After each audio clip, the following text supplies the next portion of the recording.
Buenos días. Nuestro equipo está conformado por Juan Carlos Solórzano, Ángel Adriano Gales, Fátima Torres y Seani González.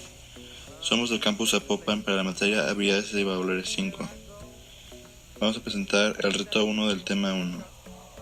Objetivo: identificar las estructuras cerebrales implicadas en el lenguaje mediante la realización de los modelos a escala de un cerebro y un audiovisual para comprender los funcionamientos biológicos de la comunicación. Ahora vamos a hablar sobre el hemisferio derecho y el hemisferio izquierdo de nuestro cerebro. Nuestro lado derecho controla nuestro movimiento izquierdo. Los números en cuestión lógica, la memoria, el lenguaje escrito, el lenguaje hablado y el razonamiento. Y el hemisferio izquierdo controla el movimiento derecho, el sentido del arte, la creatividad, la intuición, el sentido musical y el sentido espacial. Bien, ahora vamos a hablar del área de Broca, el área de Wernicke y del fascículo arqueado.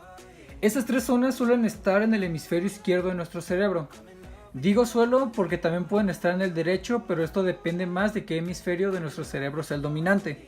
Normalmente suele ser el izquierdo. Vamos a iniciar con el área de Broca, la cual está ubicada en la circunvolución frontal inferior de nuestro hemisferio dominante. Esta área está relacionada con la articulación del lenguaje. En otras palabras, esta área se vincula con la producción del habla, el procesamiento del lenguaje, el control de los movimientos de la cara y de la boca para poder articular las palabras. Las personas que suelen tener un daño o una lesión en esta área pueden entender el lenguaje, pero no pueden formar palabras o hablar con fluidez. A esto se le conoce como afasia de Broca. Ahora vamos a hablar del área de Wernicke, la cual es esta de aquí, y está ubicada en el lóbulo temporal del hemisferio dominante. Básicamente esta área nos permite entender el lenguaje hablado. En otras palabras, nos ayuda a entender el habla y nos proporciona las palabras correctas para expresar nuestros pensamientos. Y unas principales funciones de esta área son la comprensión del lenguaje, el procesamiento semántico, reconocimiento del idioma y la interpretación del lenguaje, y entre otros. También se pueden tener lesiones en esta área y a esta se le conoce como afasia de Wernicke. Y esta lesión consiste en que la persona que la padece puede producir el habla, puede hablar normalmente, pero no puede entender el habla de los demás. Y finalmente vamos a ver el fascículo arqueado, la cual conecta el área de Broca con el área de Wernicke. El fascículo arqueado es un conjunto de fibras nerviosas que, como dijimos anteriormente, conecta estas dos áreas. Esta área tiene una importante función en nuestro cerebro, pues ya que nos ayuda a hablar rápidamente y con fluidez. Y un ejemplo de su funcionamiento es repetir lo que escuchamos, ya que primero tenemos que comprender lo que se nos dice para después repetirlo.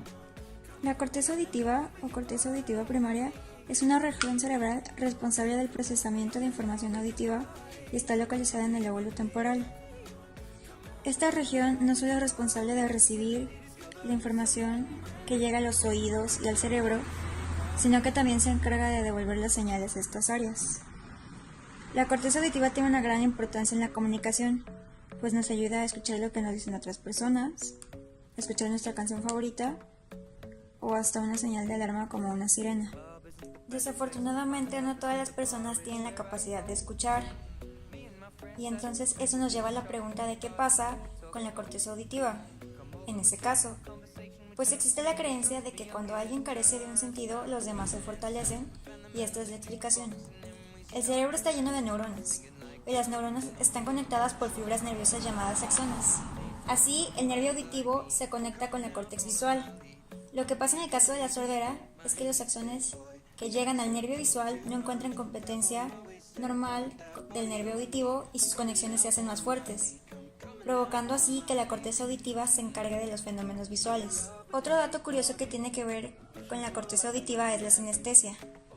Esto ocurre cuando los axones que unen a las dos regiones, visual y auditiva, se degeneran, provocando así que las personas puedan oír colores o ver sonidos.